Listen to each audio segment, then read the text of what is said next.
When dudes rock, they roll. Hello and welcome to the Dudes Roll podcast, where we discuss everything from D&D to Mango LaCroix. I'm your host, Jake, joined as always by my co-host, Myer. What's up? And today is a very special episode because we are joined by our good friend and frequent D&D party member, Jarrod. Here you go, Jarrod. Introduce yourself. Thank you, Jake. I appreciate it. I'm Jarrod, as these two know. I recently actually started D&D about my end of sophomore year, early junior year of college, so pretty new, but I fell in love with it, and I'm very happy to be here. So, I introduced Myer. If you guys listen to the previous episode, I did introduce Myer to his first campaign, and both him and I, ever since, have been invested very heavily into D&D. Infatuated, I like to say. I did hear you say that word. Yeah. What was your first? You're gonna have to forgive us as well. Our recording setup is a little bit janky today. We only have two microphones, so me and Jarrod are gonna be trading off the mic. But I wanted to ask you, Jarrod, what was your first campaign like? Like, who was DMing? What did you play as? All that sort of stuff. So if I remember correctly, our good friend Mr. DJ was the he was the DM, and I gotta tell you, Wait, that was your first time playing? That was my first time playing. So my first character, well, just to say, shout out DJ, crazy good DM. He is really, really good at it. Very talented. Very creative. But my first character, I don't remember his name, but I do remember he was a Dragonborn Berserker. Barbarian. Well, I was going the Berserker path. Yeah. But I remember I was a white Dragonborn, and I thought it was so cool. I was so happy. It was such a cool time to start as a character. I kind of regret choosing Dragonborn, though, to be honest. Really? Why's that? I'm a dwarf guy, dog. Yeah, I'm a dwarf guy at heart. Are Dwarfs you kidding me? Where's that, dude? I love dwarfs. Tofnar, dog. Dude. Tofnar long drink, baby. Tofnar, you play in my session, the Everstone Chronicles, as Tofnar, and you're definitely an integral part of the story. And we really wanted to bring you on today because, why don't you name your session now that we're able to? This is actually called Nerull's Grip. Nerull's Grip. That is the name of my session, but we don't have a name for the party yet. But Nerull is a deity, and he is the deity of death. He is, in particular, the patron of Jarrod's character, which his character is named Natos. Do you want to give a little backstory about Natos without spoiling too much for Jake? Yeah, so I guess I met my deity last session.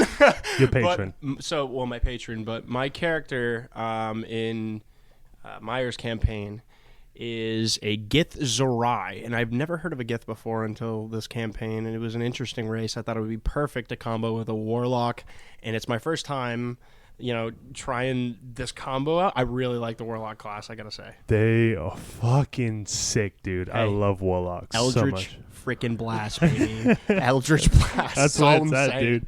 You get no spell slots, so all you do is cast Eldritch Blast, dude. So before we get into any D&D stuff, we always got to do our round table of what we did this week. So I think we should start off with our guest, Jarrod. Jarrod, what's been going on with you this week? What have you been up to? So this week's been pretty hectic, actually. I've just been kind of doing, homework, as, you guys have to do as well. But funny enough, D&D related, I have started to convert a few of my roommates who are typically, and I love them to death, stereotypical jock boys.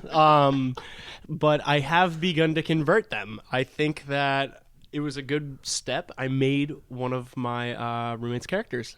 That's awesome. Yeah, it was my first character creation, actually. He ended up, you guys ready for this? Yeah. He wants to be a hyper evil druid. Oh. But he wants a duck army. He wants an army of ducks. It's like that. What's that question where you would you rather face 1,000 horse-sized ducks or one duck-sized horse? Definitely not the duck-sized horse. Yeah. No, hell no. Oh, no. No, it's the other way around. Nope, I would not fight the duck-sized horse. Oh, the horse-sized It's 1,000 horse-sized... No, it's one horse-sized duck versus 1,000 duck-sized horses. Yeah. That's what it was. Yeah. So Anyway, I made his character, and he is so set on being evil that no matter what I'm like, you should probably just start out like lawful neutral or like chaotic neutral even. And he's like, no, I'm chaotic evil. I'm gonna take everything. And I was like, okay. Yeah, I mean, all right. Does he? Like, I hope he fully understands like what chaotic evil is. yeah, and that's gonna be the first session I'll be DMing ever, which will be interesting, but it's still in the works, like very very preliminary works. So, anything else you want to say in your week or anything like that? other than that, man, it's been a pretty typical week. Just working, trying to save as much money so I can buy more, D&D stuff. Yeah, man. That's always a struggle. Myer, what about you? Oh man, I have not done much this week. I fixed my sleep schedule. That's good. That's a big accomplishment for this week. I think I've been watching more movies on my own. I've watched I think I watched like 3. Normally I watch them like only with you, but Well, you gonna tell us what you watch? I'll tell the most recent one. I watched Better Than Fiction with Will Ferrell, and I haven't seen it. I'm trying to think of the there's another go. Wait. It's Stranger Than Fiction. I know what you're talking about. Stranger Than Fiction. Yeah, that's what it's called. And I watched that like 2 nights ago, and that is one of my favorite movies of all time. Really? Yeah, because Wow. I saw it a long time ago in Wow. theaters. Like, and I forgot the name of it, haven't seen it since then, and then I saw it on Netflix recently, and I was just like, I can't believe I found it. I knew Will Ferrell was in it, but I could never find it, because he's in so many goddamn movies that you have to look up, like, what movie was Will Ferrell in, and then, you get a list of, like, 100,000 fucking movies. Well, what else did you watch, my friend? Mostly, I watched 2 other movies. I don't remember the name of them, so I'm not going to dive into them. But I've also been watching, the typical Critical Role. Of course, always with you. Yeah. Always. I'm trying to catch up, so I'm a little behind. I'm at episode 56 out of 126. Dude, you're almost halfway through. That's pretty impressive. That's just one campaign, right? Yeah, that's just one campaign. I'm trying to catch up so I can watch it live every week. So I gotta ask, throughout like watching Critical Role, and you've consumed quite a lot of content from them recently. Way too much. Do you think that it's helped contribute to your infatuation and potentially the way you develop like your story as a DM, or just the way you play D&D as a whole? 100%. I base my how I try to build a narrative the same way that Matt Mercer does, and shout out to him, but like he does it in a fantastic way. And I do I'm not gonna say steal, but I do construct ideas based off of him. Like, You iterate. yeah, That's a good word. he does Full of them. he actually does something really interesting I haven't seen any other DM do, and I've watched a lot of D&D, not just Critical Role, is what he did is what I did with you, is that he makes whatever, and it's not just warlocks, he does it for monks, he does it for clerics, he does it for paladins, he does it for whatever, someone that has a higher power or someone that needs to teach them. He makes them part of the story, like their deities, their gods, and all that, part of the story, and them having reactions to them as they grow as their class and stuff like that. I think that like one of the main things, at least from what I've watched, because you put me on a Critical Role, and I gotta say, definitely sparked my interest in D&D like crazy. Yeah. I think one of the things that they do really well is non-combat interactions. I think that God. their character development through the non-combat whole operations that they do, it's incredible. I think that their villain development too. Matt Mercer is Oh my God. brilliant with the way he builds antagonists. So I don't like to stick to like talking about one thing so much, but because I'm kind of a fanboy of it, but at the same time this is our own podcast and I don't want to. Yeah, we can talk about whatever we want. Yeah, but I just like that's their own thing, and I don't want to like we're talking D&D, and the first thing when people think about D&D they think of Critical Role. Exactly. So And at this point in our internet age, Critical Role is synonymous with Yeah. Dungeons and Dragons. Exactly, and they have the full support from Wizard of the Coast and D&D Beyond. Anyone that is big in D&D or helps curate D&D, they're They're the poster child. exactly, yeah. So and I love D&D to death, but I want it to. I don't want to say this, and I'm not trying to be rude in any way. Like, I'm not trying to suck their dick. If I to be 100% honest, because I will talk Critical Role all day, but like we want to talk about our own narratives, our own ideas, and what we go about. And obviously, a lot of that's inspired because my infatuation is even more brewed because I'll be watching D&D all week. And then when we get to our sessions and we miss it, I'm just like, fuck, I had a thing planned out for a whole week, what I was going to do and how I was going to develop my character. For sure. And I want to apologize on the record here. I quite frequently have supposed excuses for missing, but I apologize because I know how much it means to you. So. No. I'm a busy dude. And I don't blame anyone because I get life is a thing. I could care less. Fuck D&D. Why are we talking about D&D? Yeah, you know what? I'm leaving the podcast. This is it. So, I mean, in regards, getting back on, D&D. Yeah. Why don't we take us through the last session? You want to go through the last session? I think that either last session could be good, or maybe a little prelim of Everstone soon, because I am hyped on both ends. Yeah. I love playing Tofnar and I love playing Natos. So Before we get there, we got to hear about Jake's week. That's right. I'm an asshole. Yeah, you're never coming back, man. Yeah. Just kidding. This is why we have co-hosts, two hosts to keep it on track. No. So my week consists of the same thing all the time. I'm in my last semester of senior year, so yeah. So it's like, you know how much work it is to do, and you have a full-time job as well. That is correct, and it is not fun. So I think you have a lot of valid excuse to miss D&D.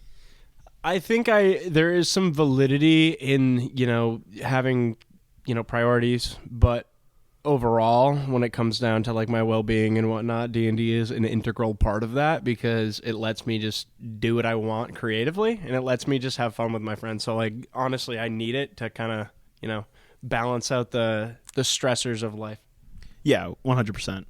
It's kind of just like, especially during like COVID times, and even though you are not living with us and everyone else plays living with us, you're like right down the block, and you are like one of the most safe people about COVID that I know of. Like, you don't go out of your way to like hang out with people that you shouldn't hang out with, that you don't know if they're safe or not. Whereas we are basically the only people that see you besides like significant others and stuff like that. Correct? Yeah, that's exactly right. Like, I've kind of been bred on the idea of like, not wholly fend for yourself, but if it's a smart decision to fend for yourself, do that. I mean, it's just with the given circumstances that are going on in the world right now, you can't really do much besides just, be safe. And, with the whole susceptibility to people getting it, it's just, there's no point in chancing it when you can spend the time with the people you care about. So, yeah, and exactly. That's like why it's so perfect that you're playing with us. So yeah, back to my week. Yeah. Well, this is the beauty of this trio. your right week here. sucks. Basically. No, it's one of our roommates' birthdays this weekend, so we're gonna It like is? Yes. I'm kidding.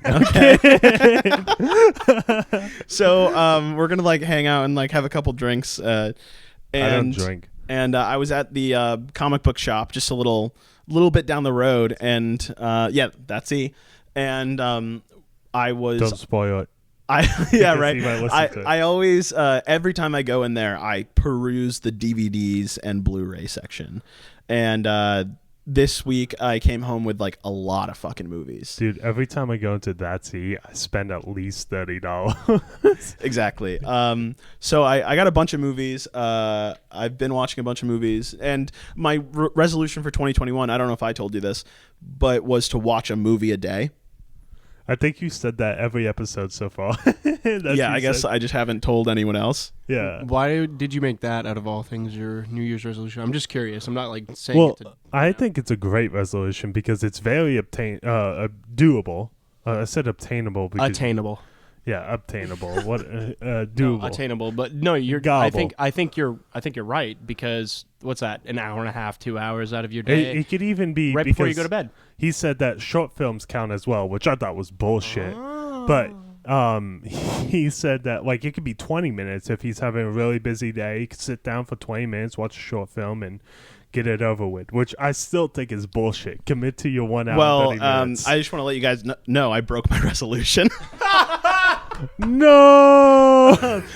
It's just like I have class all day, Monday, Tuesdays, and then Wednesday we usually do D&D. So I don't really find time for myself to do movies anymore. So I've decided to move away from the one movie a day because it's such a rigid structure, and I felt like I was starting to get burned out. Like every single day, I'm like, okay, I got to watch a new movie today. When really, I don't have an interest to watch a movie today. Forcing myself to watch a movie isn't fun for me.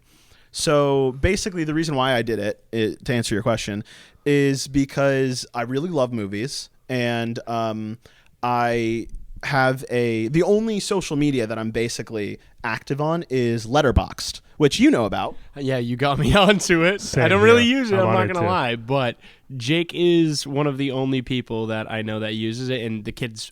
He's all over it. It's the only app that I actually put time and effort into. So like just looking at my diary of seeing like I watched this movie that day, I watched this movie that day. Here's my rating for it, and here's my thoughts and like a review.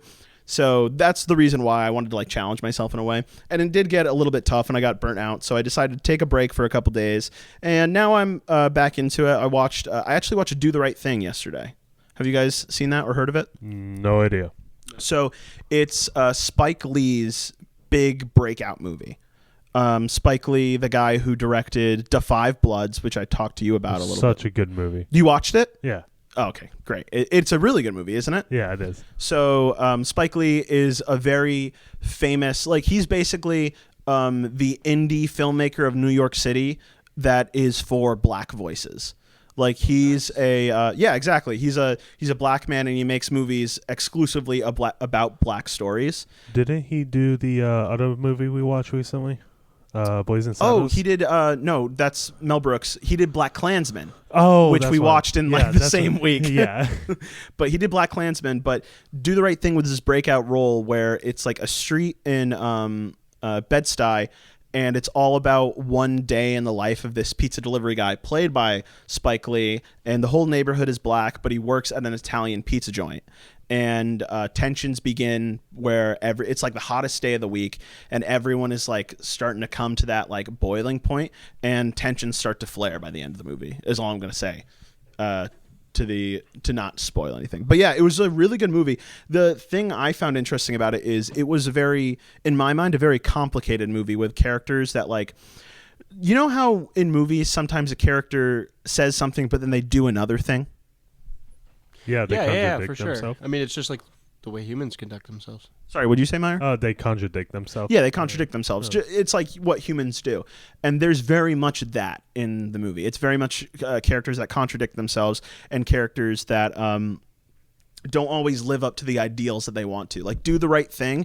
The name of the movie comes from one of the oldest members of the block who is an old man who is actually a drunk and spends most of his time like paying kids to go to the market for him to grab him a beer. And at one point he stops Mookie, who's the main character, and he's like, Mookie, I got something to tell you. And he's like, dude, I'm doing a pizza delivery. Like you can't stop me. And he's just like, here's the thing. Do the right thing. Always do the right thing. And that question permeates throughout the whole film of, did Sal do the right thing? Did Buggin' Out do the right thing? Did Mookie do the right thing? And it all comes to a head at the very end of the movie, which is a very chaotic ending, is all I'll say. But yeah, it was a really good film, and I definitely recommend it because it's very important. Yeah. I mean, you gotta think about it. Isn't that basically what every human asks themselves as they go through life? Like, do the right thing. For sure. All you do. What is right? Exactly. That's the whole question. And I'm going to dive into a little philosophy here, if you don't mind. Okay. Some This Socrates. This could be Myers' madness monologue or whatever the fuck. Your Myers monologue of madness. That's what it's called. I don't even know the name of my own bit. But basically, like, if you think about the concept of like doing the right thing, and obviously we all know based off society norms what the right thing is, and I don't think anyone can fucking deny what is right and wrong, because there's obvious things like you don't want to kill someone, like that's wrong. Yeah. But like there's the side thing of where like, what if that was okay? Like where is that wanted and stuff like that? Because the only people that can want that right now is the governments of certain places. I mean, I don't even think they, not to get on any political level or political spectrum, but I don't even think they have the authority, in my opinion, to take another person's life. I think that no one has that right. I mean, that's my opinion, and that's solely my opinion, so that's what I'll say. But no, I know. I'm not trying to dive into political because it's the last thing we want to do. It's the best thing to avoid. Yeah, exactly. Yeah. But yeah, it's a very political movie, so I understand why our conversation is veering to that way. And it was made in 1989. And just to finish my thoughts and finish my week, it ends on, I don't say it ends because I don't want to spoil anything, but what happened during this year in the summer with like moments in our society that were very controversial and very much looked upon literally happens in this movie. There's literally a moment that you can watch and be like, wow, that still happens today. That's so messed up.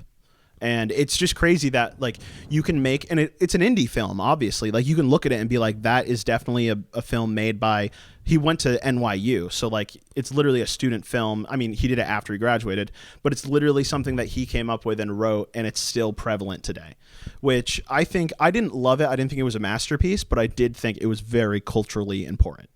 Yeah. And sometimes it's like, it's crazy to think and fascinating that people can predict that things are still happening, but it's also sad at the same time, depending on the context. Yeah, exactly. But yeah, to finish my week, it was a great movie. I definitely recommend everyone go out and view it. But I guess this comes to the end of our week. The longest week intro we've had. Well, we got 3 people. It makes sense. Yeah. I mean, I'm a chatterbox, so we all know that. Yeah. And we just dove into other conversations as we dove in, but yeah. So yeah, let's get back to it. This past week we ran, I'm sorry, what is it called? Nerull's Grip? Nerull's Grip. Nerull's Grip. And it was session 3? Session 4. Session 4, okay. Yep. And why don't you give us a little backstory about Nerull's Grip and like what's going on right now? So, we are in the world of Mila, and I've explained it a little bit, but we are about 20 years after dragons have been released into the world. So there's no dragonborns. It's kind of a chaotic time. Everyone is at war with the Southern Empire. I don't know the name of it off the top of my head because, I don't have notes in front of me. But they were the ones that, the higher end council of that Southern Empire summoned the portal to the Dragon Realm. And during that time, it destroyed there was a central continent in which everyone lives on. Well, not everyone. It's where all the high diplomatic leaders lived, and it was where everyone came to talk about peace and stuff like that. And these mage councils, this council of mages, came and opened the portal on that island and ended up killing some of the world's highest leaders and stuff like that. And we actually had a one-shot, Jake and I, about the first time that it was opened, and you played as some of the characters that ruled the land of Kalkif. Yeah, it's just kind of funny because I have some insider knowledge on a couple characters that have appeared throughout the session already, and I may or may not have done things with them that you, I guess, weren't expecting, because we ended the session and you were like, that was not what I expected, but that's perfect. Yeah, like that works out because it's still it's great. And I mean, should we talk about it? Are we yeah, we'll talk about the one shot because it was a one shot and it was originally going to be a campaign for one of my other friends, K1N. Am I gonna have anything spoiled for me? No, it's backstories for NPCs. Okay. Which you won't, and it's a little lore for you as well, and you can come to know their backstories. And I'm assuming, can you take a guess at the 2 NPCs that it would be that he interacted with? I want to say it's my patron. No, Tom. Tom, is yeah. one of them. Okay, of course, Tom. One more. Is it Irix? Irix. All right, good. Yeah. So the backstory is that Jake's character in this one shot. We're going way back in my story. This is not the current campaign that we run. This is a one shot that preceded that was going to be its own campaign, but this precedes my current campaign. It's 20 years before when the Dragon Realm was first open. The one shot was the day of the opening of the portal. And so he was the High King and ruler of, it was Rohan. Rohan. Lord of the Rings, bro? No, I just came up with Lord of the Rings? I actually don't know much about Lord of the Rings. Rohan is an integral part of Lord of the Rings. I've seen Lord of the Rings, but the last time I watched them, I was like 12. The Riders of Rohan, man. But continue. Yeah, yes. So I just want to say I've seen Lord of the Rings. I've just also never been a huge fan of Lord of the Rings. I mean, I am a fan of Lord of the Rings, but I've never been the guy who like watches them all. I'm like, this is amazing. I've always been like, those are good movies. I don't even like. I just don't know the lore. That's all it is. That's where I come in.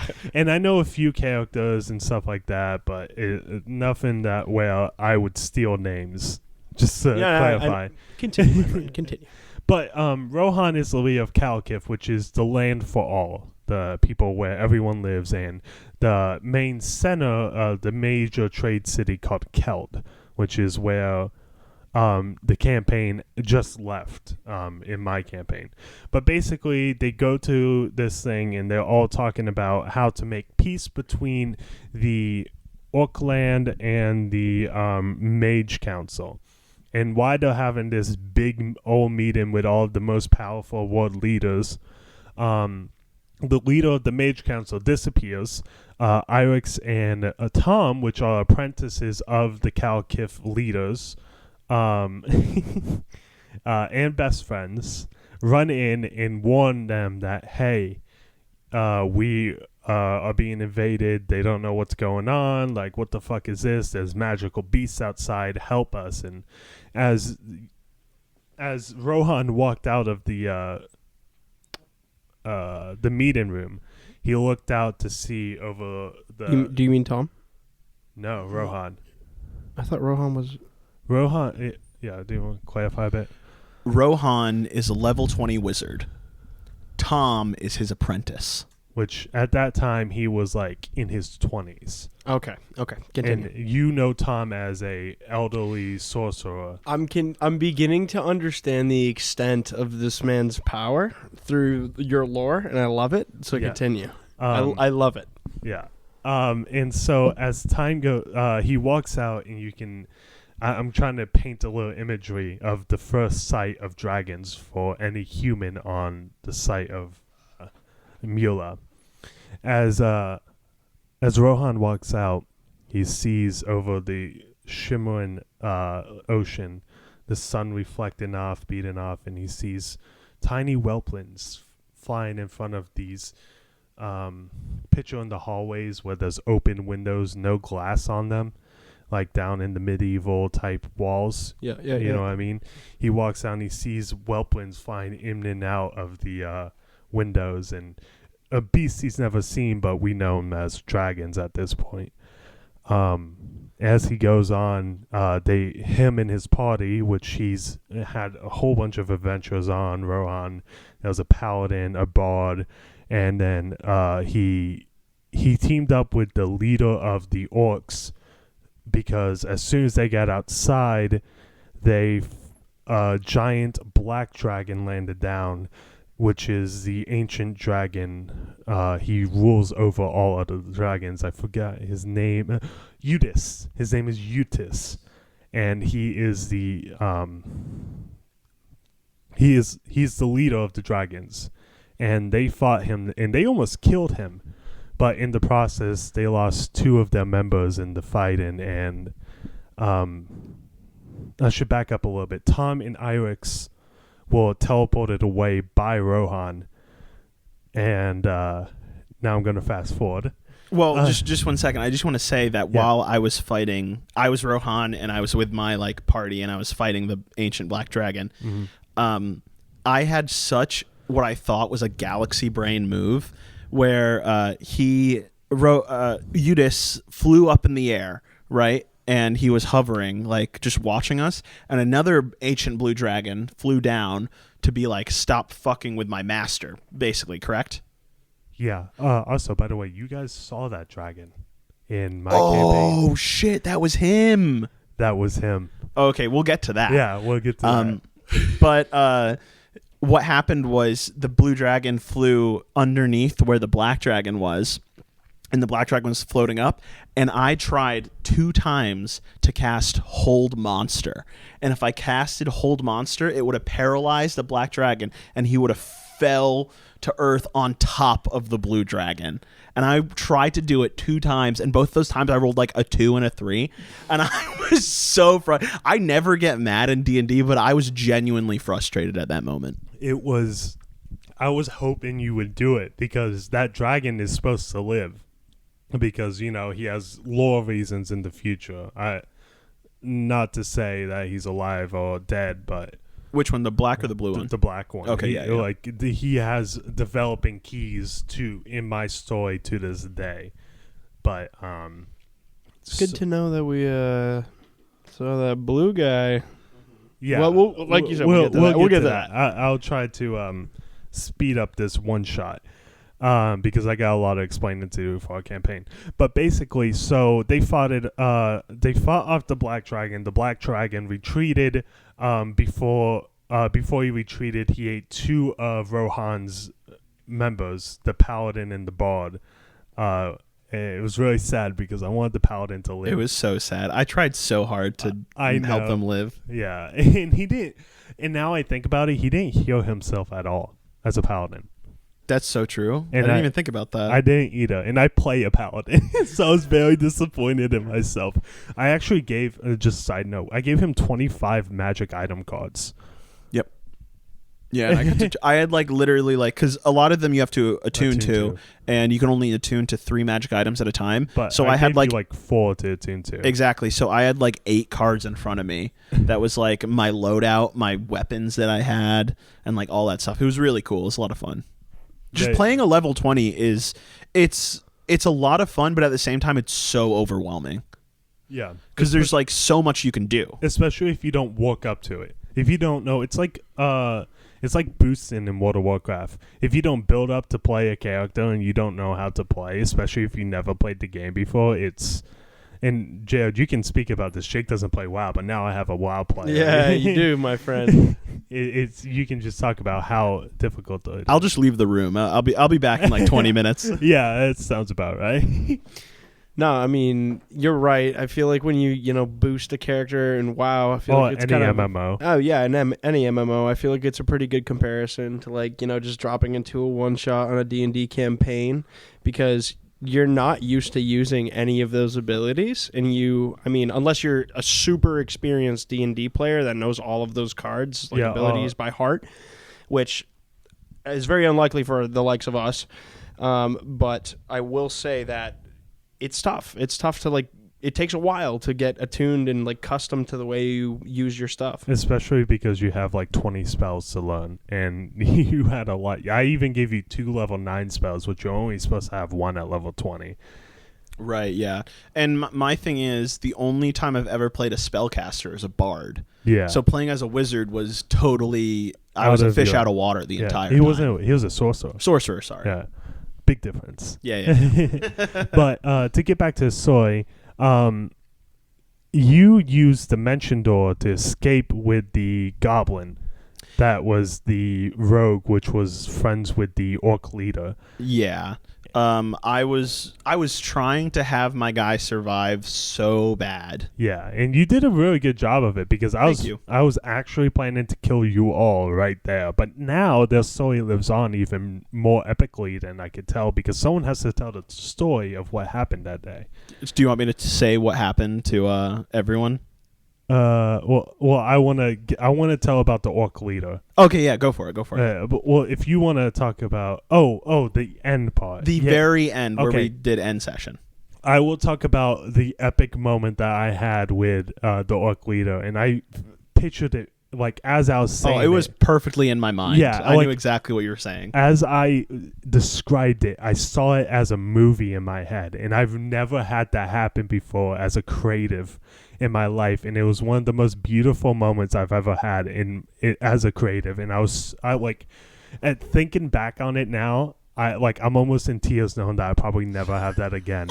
Well, we have someone who wasn't there. Please describe to him And- what happened. And I'm already having flashbacks of the memory thinking about it. But so the orc leader, which was a barbarian, told Rohan and the goblin, which was named, so it P wasn't Pike, it was something like that. It was a weird goblin name. But he used Dimension Door again to escape, and then he as they get to the docks, which are burning at the point, but he was in a safe area. I gave it to him. I wanted to kill him on the docks, but then I thought the story would be better if he lived. You see up in the sky the ancient blue dragon that the barbarian was fighting, and you see him coming on top of the dragon, the orc, beating down viciously on the one horn on the blue dragon. He's beating his horn into his skull, and there's other dragons that were trying to snatch him off, but they kept missing. And at the last moment, he pulled a Thor moment, and he summoned, because he had a weapon that was blessed by the gods, and he summoned lightning and thunder, and he cracked down one last thing and shattered the dragon, and like shattered the horn of the dragon. And this was all like 500 feet in the air. Yeah. The dragon was like flying and swooping and like doing everything it could to try to get him off. Yeah. But he was just like holding on and just like Yeah. going berserk mode on him. As I pictured it, his hands were engraved into the dragon's skin as he was holding on, and he was holding on for dear life. This is fucking badass, man. And he took this giant hammer that was surrounded with lightning and clouds as he swung down, shattering the horn of this ancient blue dragon, as I know as Artemis, I believe the name of it was. Yes, sir. Yes, sir. And he shattered it, and you saw the dragon go limp and start to fall. And then, oh God, I wish I knew the name. Go ahead and continue telling the story as I look up his name. As you were saying, he smashes the horn, and the dragon goes limp and starts plummeting to the earth. But so does the orc leader, and he's falling from the air. And I'm like, as Rohan, I'm like, I must save him. So I'm on the docks, and I'm like, I want a dimension door into the air to grab onto him, and then while in the air, dimension door both of us back to the docks. But Myer was like, it's a little bit too far away. You can't really do that. And I was like, okay. I put a dimension door directly underneath him, 200 like feet below him. And he was like, okay. So I dimension doored, and like a portal showed up, and he falls through the portal and disappears. And then I put the portal in front of me, and it opens and nothing comes through. So I'm like, oh my God. And I turn to the rogue, his like number one captain or whatever. And I'm like, stay here. Like, be safe. And I walk through, and a blinding light hits me. And then when I come to, I see before me Tom, Irix, and the orc leader, and I look around and I realize that we're all in the astral plane, and that was end session. And they were trapped in the astral plane. Wow. I gotta say, have Myer. chills over here. Yeah, I'm not gonna lie. That's some next level storytelling, man. That's some good stuff. I And- can imagine. I was imagining that the entire time in my head. Yeah, it's crazy to think that, because I didn't plan that at all. 90% of the reason for this one shot was to test out some characters' voices, so I can try out voices, and I still suck at it. And I was also testing out combat, because I'm not good at combat as a DM, and I'll be honest about that.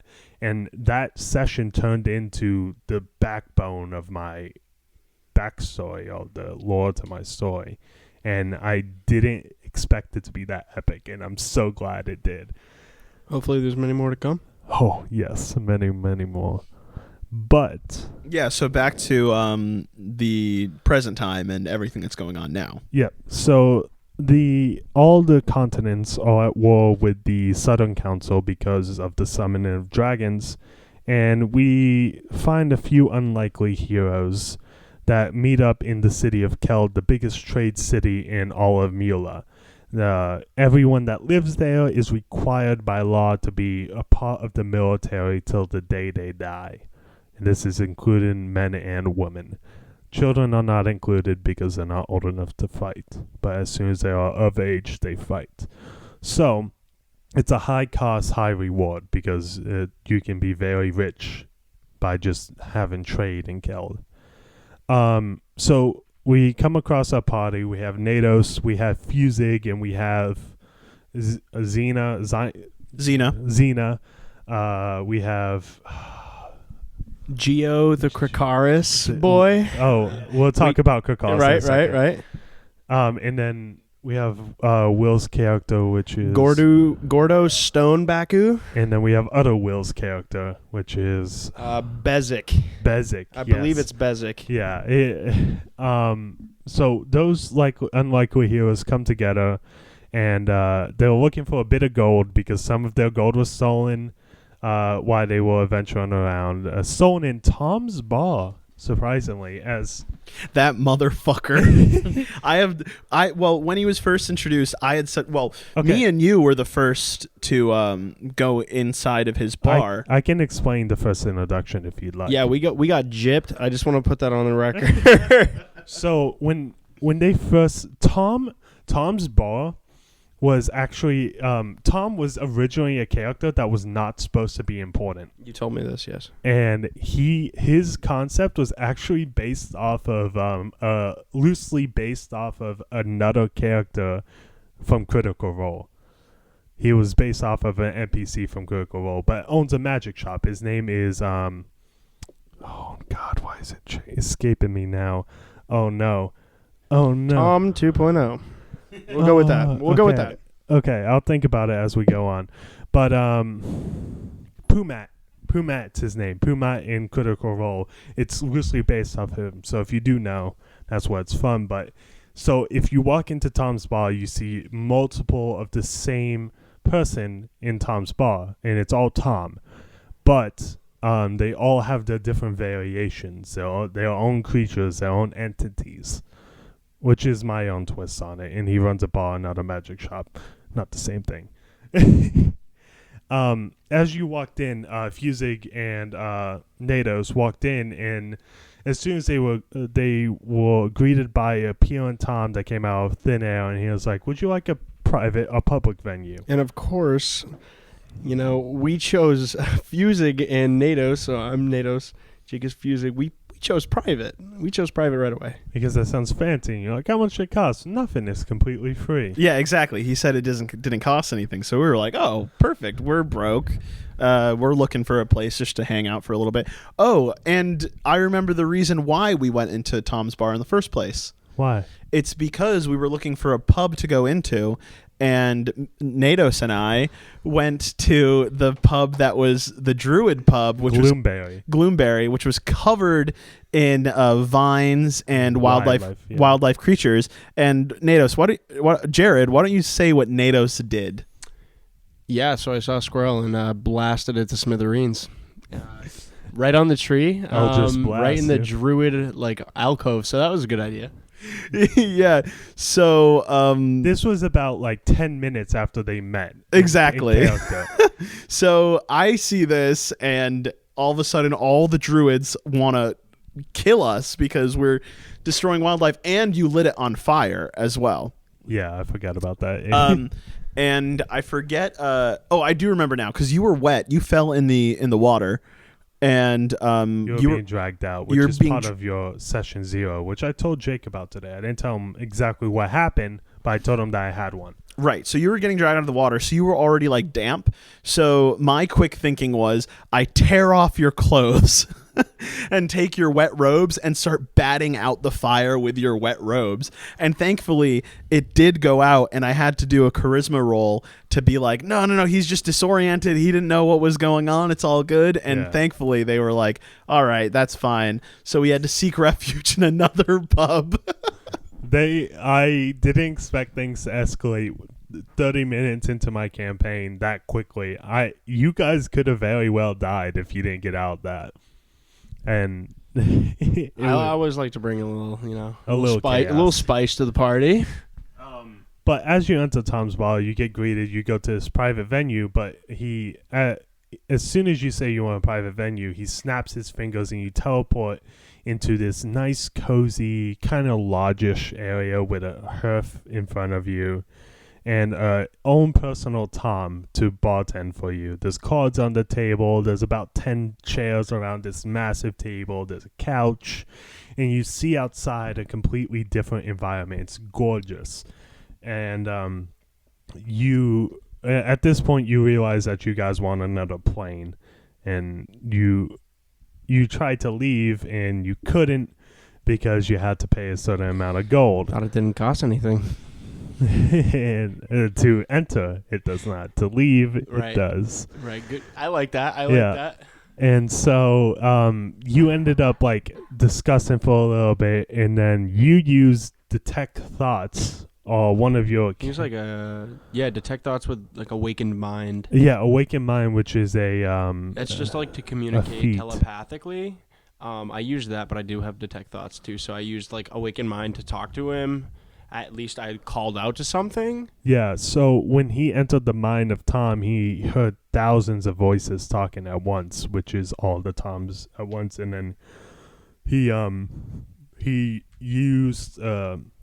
detect thoughts to focus in on one that he heard. Right. And that one appeared before him and disappeared the other Tom. And you guys made a deal to escape, and you will pay him later. And as you teleported out, you found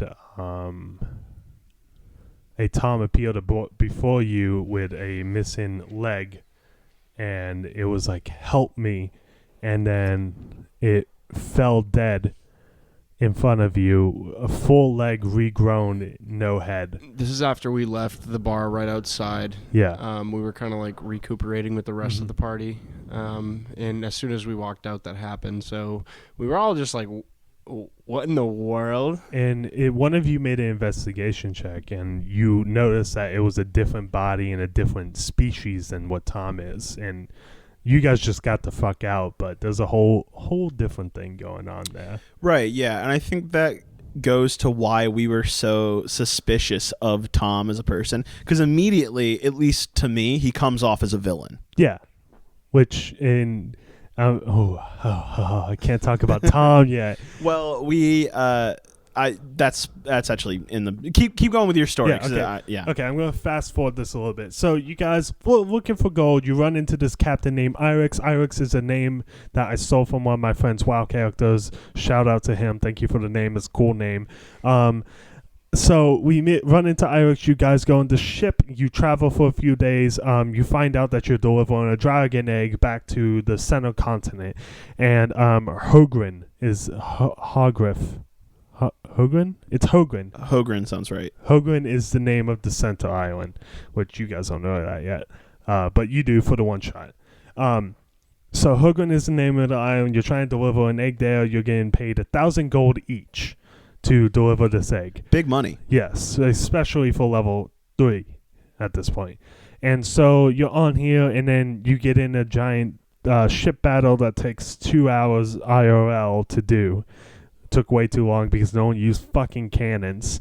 I wasn't there for that. I Yeah. missed that session. I was sleeping the entire time. Not IRL, but Yeah, and to give a little backstory, because I forgot to say this, during this time, at session 1, Jarrod was corrupted, and I told him to touch someone in the first session. And who did I touch? Fusig. I touched Yeah. Jake, of course. Yeah. He's right next to me, so of course. So he also corrupted Fusig, and so during the time that he was sleeping, quote unquote, when he had something to do, we had a little off session where I introduced him to this dark entity that was corrupting him. He ended up puking black blood everywhere, and Irex came down and was like, I heard one of my crewmates saw that she puked up blood, blah blah blah, and he was like, yeah, I don't know what's going on, and you tried to like talk to him and figure it out, but Irex just got up and turned away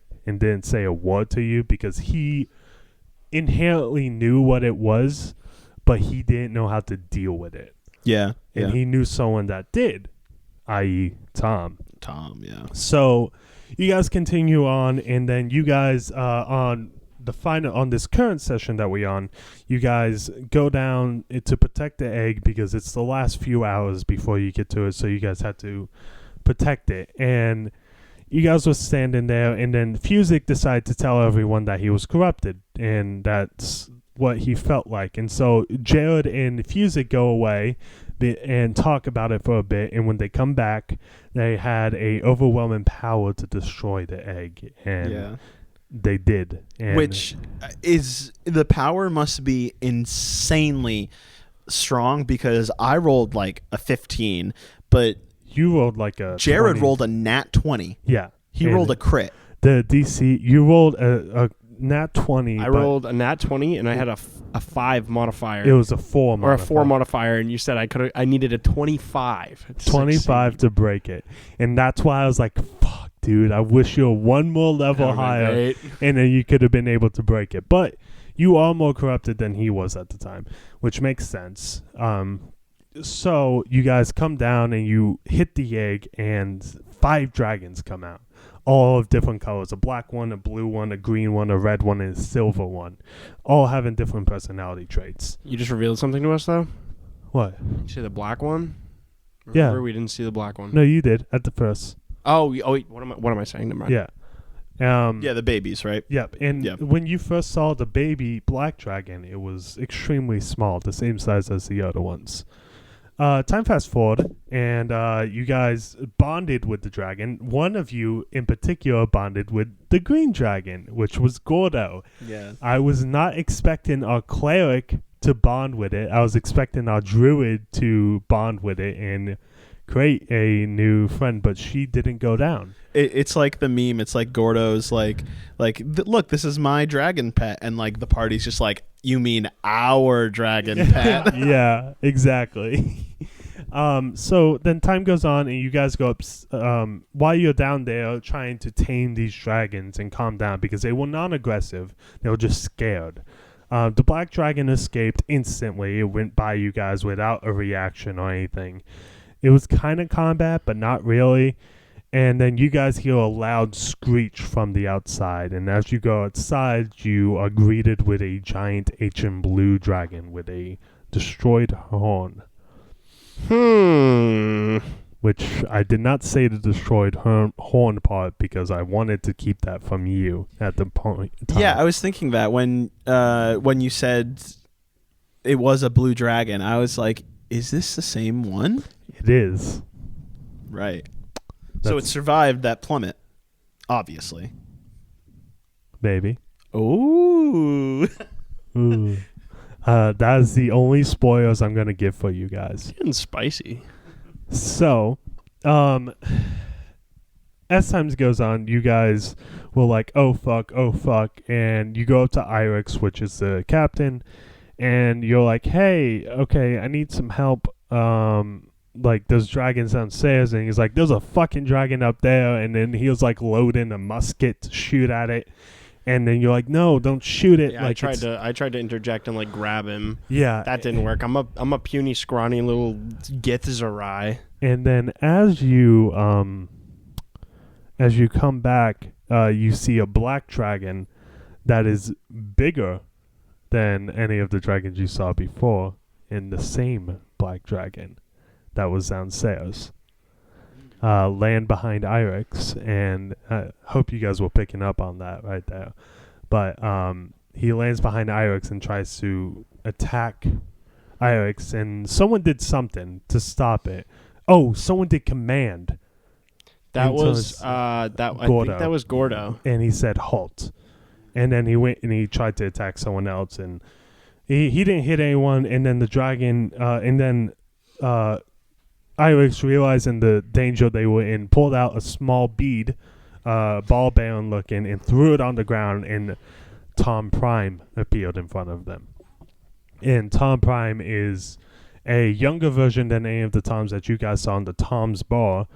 And he looked around, assessed the situation, traded a few words with you guys, and then teleported you guys back to Keld. And at that time, before you teleported, Gordo went down to go play with the dragons and like grabbed them. And he grabbed, he rolled a nat 1. He rolled a nat 1. He crit failed, and he was grabbing the green. Yeah, he was grabbing the green dragon, right? He was trying to put a leash on it, non-aggressively. But when he went to go do it, he accidentally grabbed its tail. And at the same time he grabbed its tail, because I wanted you guys to have a baby dragon, because it's fucking sick. I appreciate it. As he grabbed its tail, you teleported, so it brought the dragon with you, unknowingly to Tom and everyone else, including you guys until later. Then you guys go back to town. You ask some questions. You want to find more about your corruption, right? And yeah, that was my main goal. Like, after getting paid by Irix, it was kind of unceremoniously goodbye with him, because after that whole debacle, I don't know about you guys, but I was very much shell-shocked. I was like, what the hell just happened? And Irix is just like, well, he kind of acted like it was just another day in the life. It was. Yeah, I know. That's why it was so shocking for like us level 2 party members. Yeah. So he paid us our gold, and I'm just like, all right, thank you. Where can I find Tom? And he's just like, yeah, just go this way and you're good. So we were just like, all right. And then once we got back to the market, we kind of did our own thing for a little bit. Yeah. You guys, what did you guys do? I don't remember exactly. It was me and what's other Will's character, Baxon? Bezic.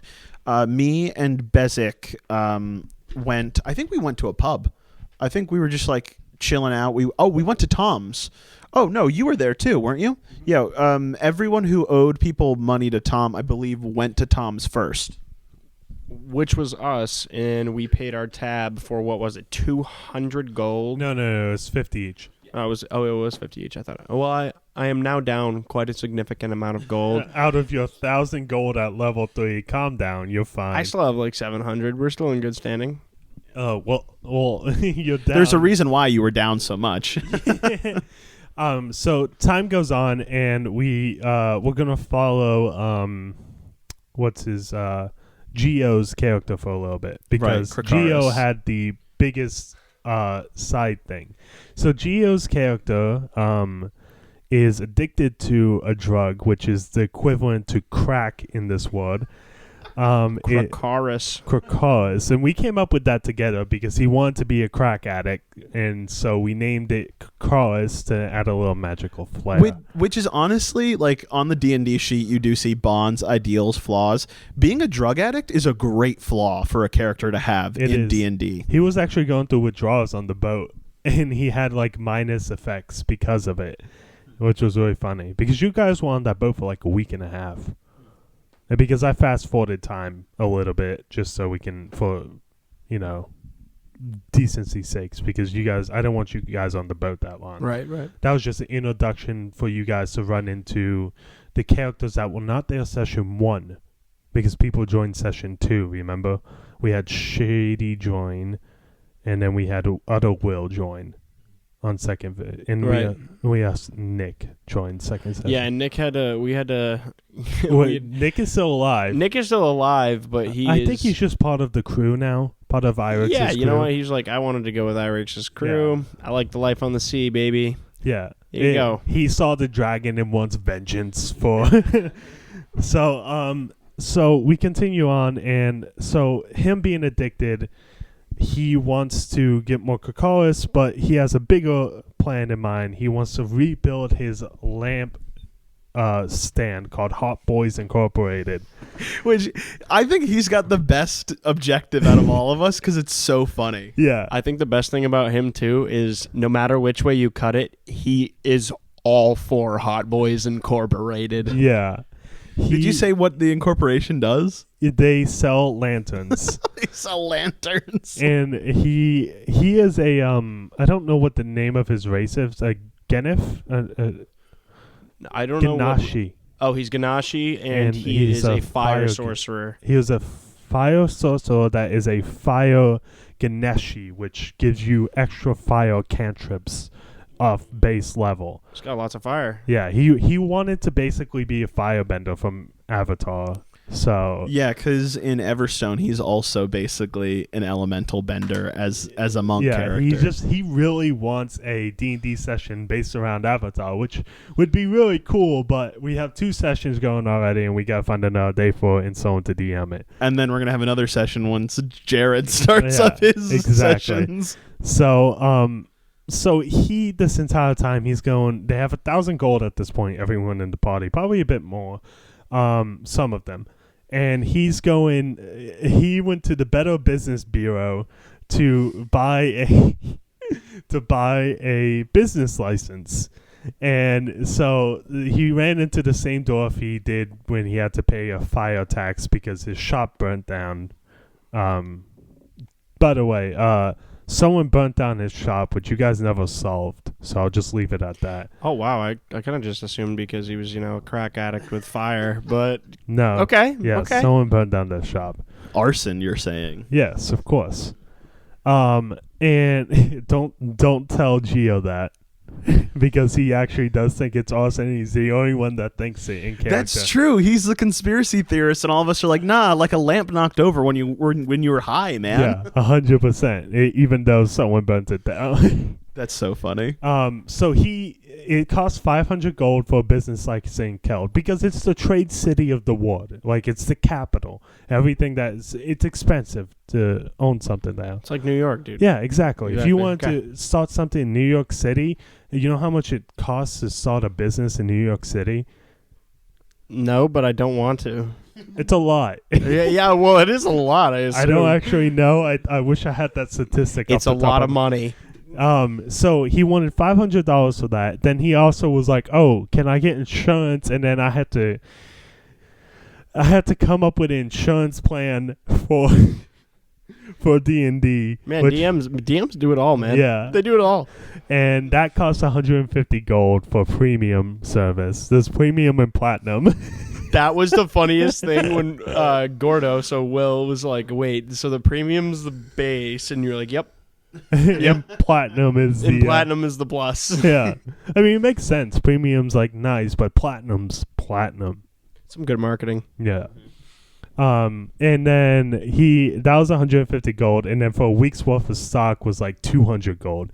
So that would put him down 900 gold out of his. But if he does end up paying this, don't tell him this. I will give him a passive income over time.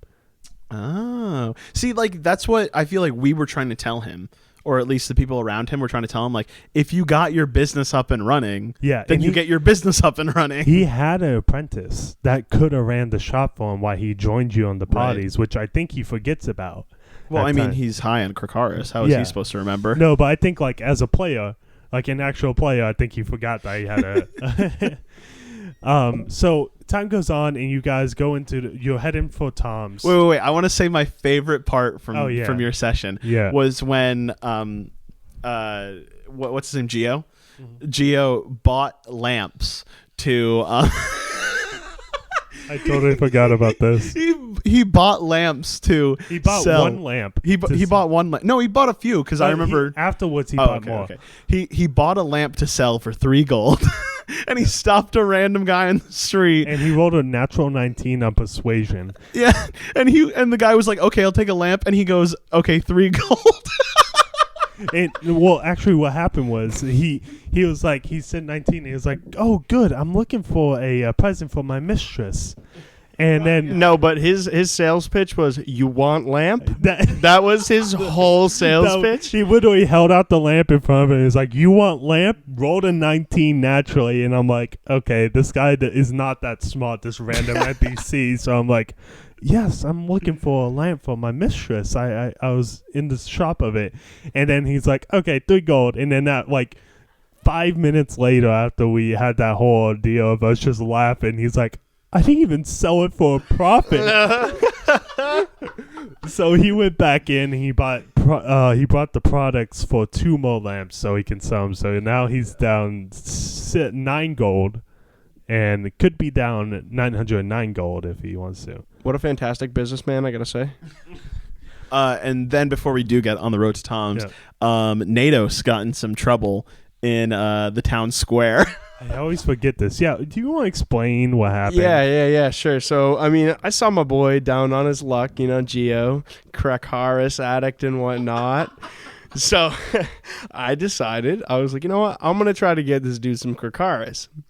So, I decided to peruse all the fine alleys of Keld. Literally alley by alley. I literally just went alley to alley. I was like, all right, what do I see around me for alleys? And he was like, see 4 normal, just dark alleys.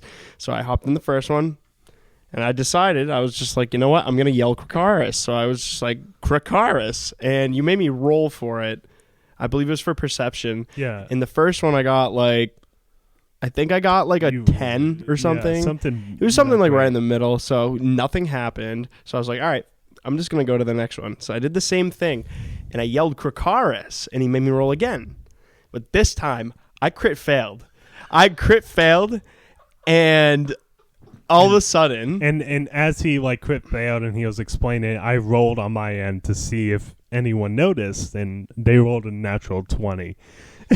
Wow. And I didn't say that. I was just like, oh, he's fucked. Right, so I guess 2 guards came up behind me, and they were like, oh, what are you doing, man? Looking for some Crackaris? And I was like, no. And I tried to roll for persuasion. Deception, and you rolled a 4. I rolled a 4. With a minus, right? Don't you have a minus? No. My deception was +2, but I just rolled awful. But then what happened? You cast Eldritch Blast? No, so they grabbed me. They were like, all right, you're coming with me, like your typical guard.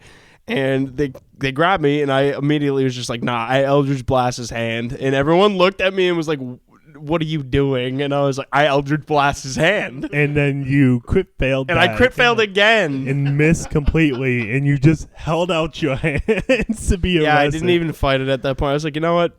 Yeah, take me. Yeah. So I got taken. Wait. The Eldritch Blast that you rolled a nat 1 on, didn't it shoot off and hit Gloomberry again? Oh, it did.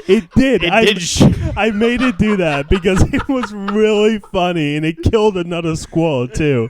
So I was like, you rolled a nat 1, it went off, and it killed another squirrel on it.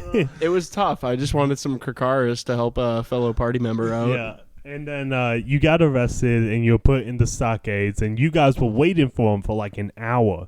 And then because you guys had a meeting place, and then you guys went and asked around for, about an hour or so looking around. And then we finally found out that he was locked up. So we go and we're talking to a guard, and we see him. We make eye contact, and we're just like, what are you doing? And and the guard's like, it'll be 100 gold or something like that to get him out. Right? I kept it pretty low. I kept it 20 gold. 20 gold, yeah. And and I was like, okay, I'll pay the 20. I was trying to do everything I could to convince him. That didn't work out. I know that. And so I pay the 20 gold, and he's getting out, and Natos starts talking mad shit to this guy. you spit in his face. No, I spat on his boots. Oh, that's what it was. I spat on his boots. He was, I was just talking super trash to this guard, and I spit on his boots, and what happened? He grabbed you and put you right back in the cell for assaulting an officer. And then he came, we watched all this happen. He came and sat back down, and he was like, bail's 100 now. Yeah. And I was like, what the fuck, man? So I noticed that Gio has 2 lamps with him. So I'm like, all right, look, this guy's an expert craftsman. He makes the best lamps for all the royalty all across the lands. Do you want one? And then like I had to roll deception or something like that. And I rolled like shit. And then there was another lamp. I tried it again, rolled like shit again. Yeah. And I was just like, fuck it. Here's 100 gold. He was getting fed up with you at that point because I even said that one of the lamps had a crack in it because you rolled pretty poorly. And the second one, I was just like, if the first one's cracked, what's the second one to go look like? And then I was like, he said he'd put you all in jail if you don't get the fuck out and pay. Yeah. And so I was just like, I didn't want to be rude, but it was just like, this guy's not budging. I mean, that makes sense. Yeah. And then, so you guys head to Tom's, unless you want to add anything to that adventure. No, I got out after like glaring the guard down, like getting in his face one more time and then leaving. So Yeah. So you guys start to head for Tom's, and it was already late at this point. It was probably like 6 p.m., and you guys traveled through the night for a little bit, pitch black, and you're like, okay, it's probably time to rest. So you guys go off into the woods, and you set up camp, and for the first third of the night, someone stays up, notices a few foxes in bushes, and then the second watch stays up, and it was Natos and who was it? It was Natos and Xena, so it was the Xena. druid. And as you were looking out, you noticed a looming figure out a dark. Right. It was like the way I pictured it is I was picturing this in my head because you painted a really good scene. It was like pitch black. We were on like the side in the forest, like a little clearing with like a campfire. We had like our bedrolls, and then so the people who are standing guard, so myself and Xena, I walked out onto the road, and the road I saw straight ahead, but then I walked back and I saw a clearing of trees by our camp, and that's where I saw the figure. See, I saw it as you were sitting around the campfire as you're staying up, and you saw it to the right. Oh, they got on my like, peripheral vision? Yeah, and you're like, okay.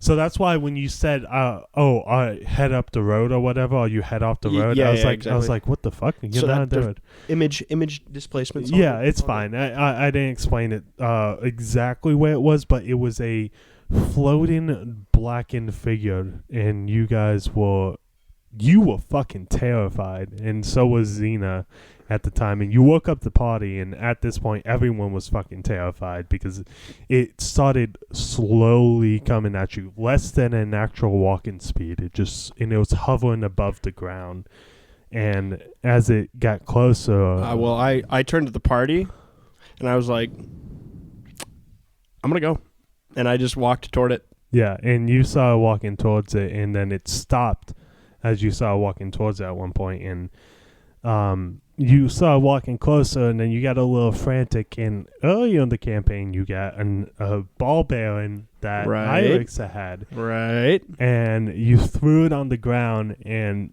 Tom Prime appeared again, asleep on the ground, and as he woke up, he looks over at the figure, and he looks at you, and then he's like, go on, go talk to it. And you all just like, what?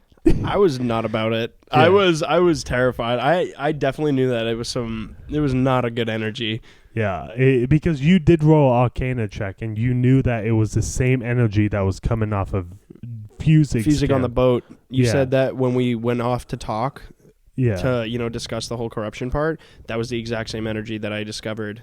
Yeah, like that I felt that presence. It was the same magical presence. Didn't you say that when we did go into our compartment to go speak, that you didn't feel the presence anymore? It like kind of vanished for a little bit. Because they didn't want you to know about it. They wanted you to sag so you could do exactly what you did.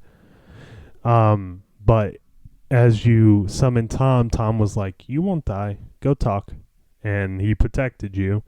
At the time, he actually casted protection of good and evil on you, which I You don't. did not disclose that, but okay. Yeah, that's why I was like, "You won't die. Don't worry." All right.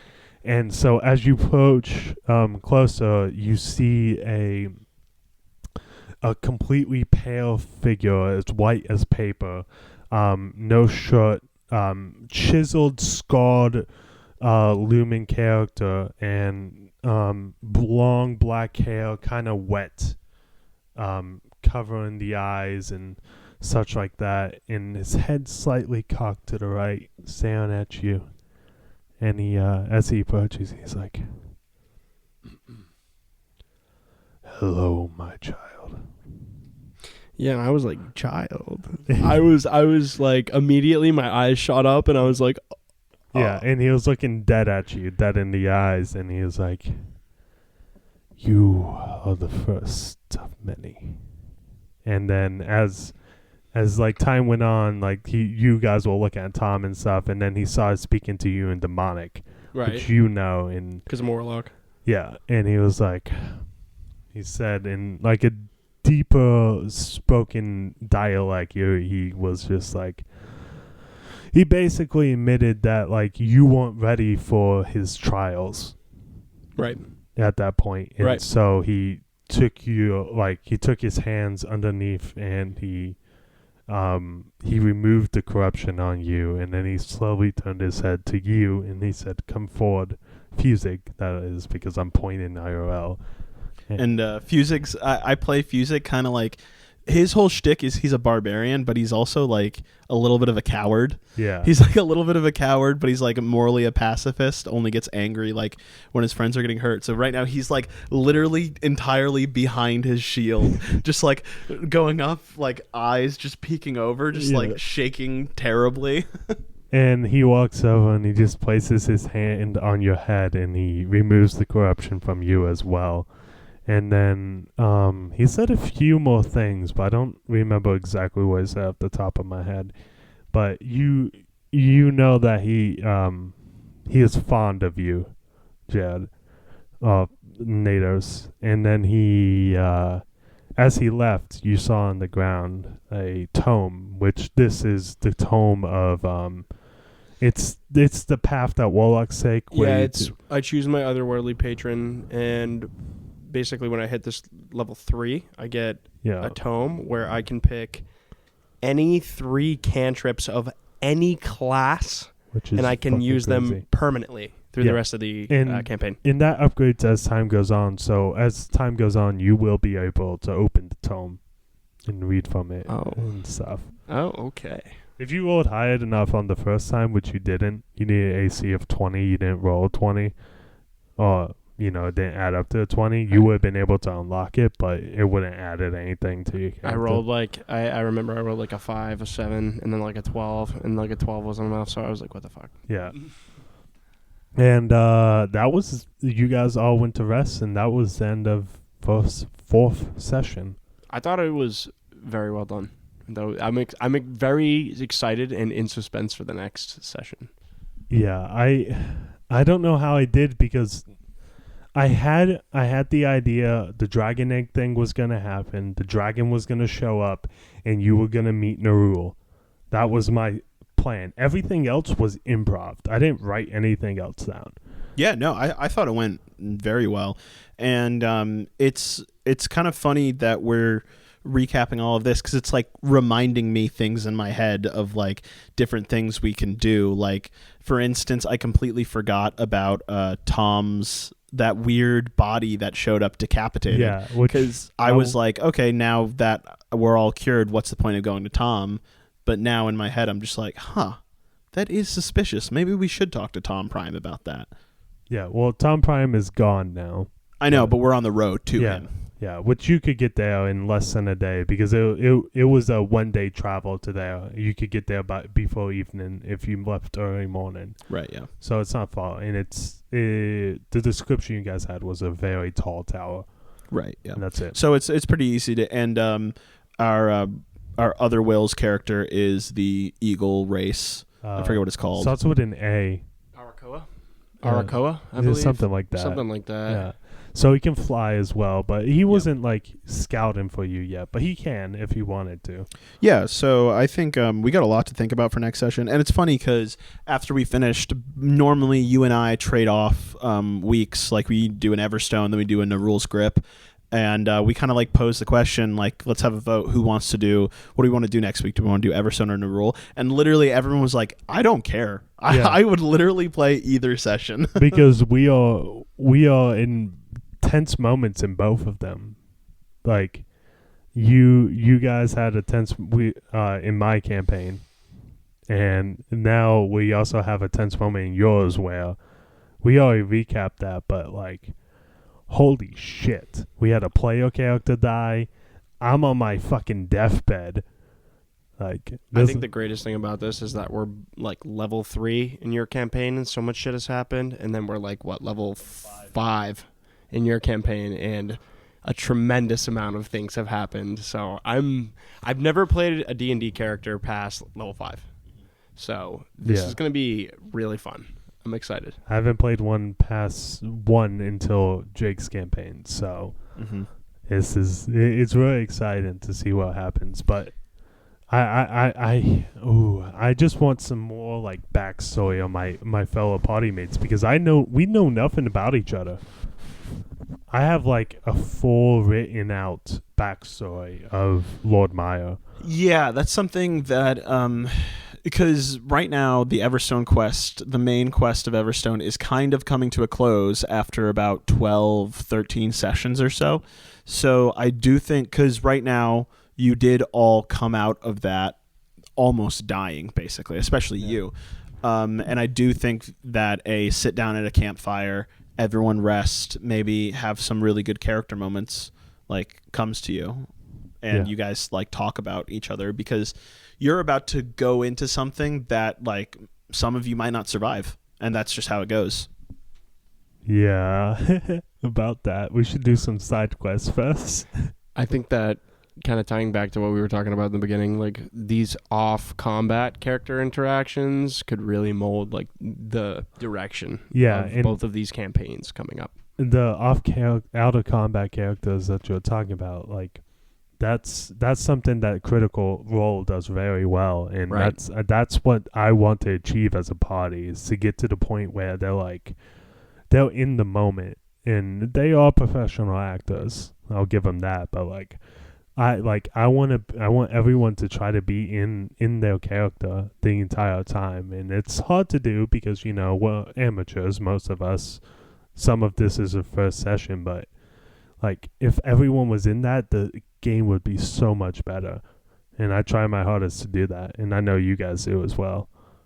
Yeah, I think it'll come with more time too. Like you said, we're still, kind of getting our feet wet with this. I know, I mean, I need at least like 2 more years of experience before I'm to fully fledge out like people I do it with every single time. I mean, I do it with you guys every single time because I love you guys, and I hope that's how it continues in the future. So of course, I'm excited to play a character with you.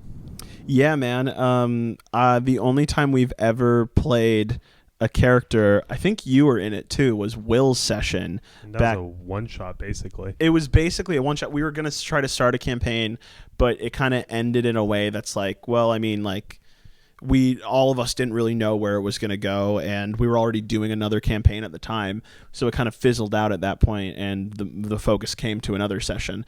So now that Jarrod is going to be taking the reins as a first-time DM. Yeah, that's right.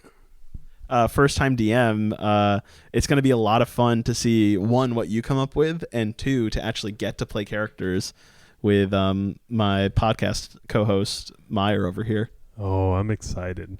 I started giving you guys a little rundown of the machinations of what's going on in my mind at the moment. So yeah, I'm excited, and God, I would really love that if we had a DM for us 3. Oh my God, could you imagine? Holy shit, we should just get Will to do another one. We've been talking about it, but we need to do a different day. Yeah, I agree. Because we can't have 3 alternating campaigns. Yeah, and my schedule just changed for work. So, I mean, I'm going to be working Wednesdays now, guys.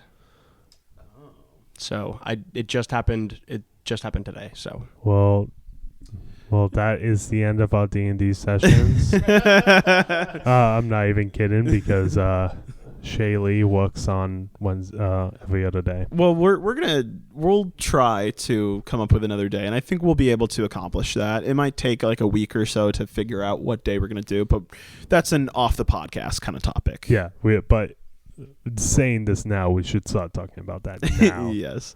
And I don't know about you guys, but I think we're running a little bit over time. I wish we could talk more about your session or your campaign and what you have thoughts on, but I guess sorry, man, you just have to come back and be back on the podcast again. Completely cool with that. Hopefully we'll have a session for, what's going on with my campaign in the future. But yeah, it's been a pleasure to be on. This is my first podcast ever too, so it was nice to talk to you guys. You want to shout out anything? Yeah, anything you want to plug and say goodbyes to and see your final words? Shout out to you guys. Shout out to you guys for making this podcast. I think it's really cool. I think that you guys got a lot of gumption for doing it and have, really kind of helped me flesh out my creative side, because as Myer knows, I really wasn't, like, when he met me as a freshman in college, I really wasn't, as into this stuff as I am, and now you can't get me out. True. Awesome, man. And Myer, what about you? Any shout outs, goodbyes? As usual, my Twitch, twitch.tv/Lord Myer. I don't stream, but it's great. And that's it. Yeah, I mean, check out our podcasts on other platforms. Mm-hmm. We're on Spotify, Anchor. Check out, follow our Twitter. Yeah, Twitter. Everything is Dudes Roll, one word everywhere. It's pretty easy to find us. Yeah, I mean, it's beautiful, and I think we have something coming soon. I don't want to say it, but we have something coming soon that I think we talked a little bit about today. I think I know what you're talking about, but yeah. We'll refresh once we hit the pause button on this. Yeah. But last but not least, me. Shout out Jarrod for being on here. Pretty last minute. We were thinking of topics for today. Obviously, we're gonna recap Nerull's grip, but I was like, you know what? What's Jarrod doing today? And you're like, you know what? I'll FaceTime him right now. Yeah. And if you didn't pick up that FaceTime, we probably just would have done the podcast without you. Yeah. Yeah, no, he called me at work, and I was helping close the branch, and I was like, "What? I'm at work. What do you want?" And he's like, "You've been casted," and I was like, "Okay, I'm there." So that's all from Dudes Roll. Make sure to check us out on everything else. Dudes Roll, one word, and stay safe out there, travelers. And roll well.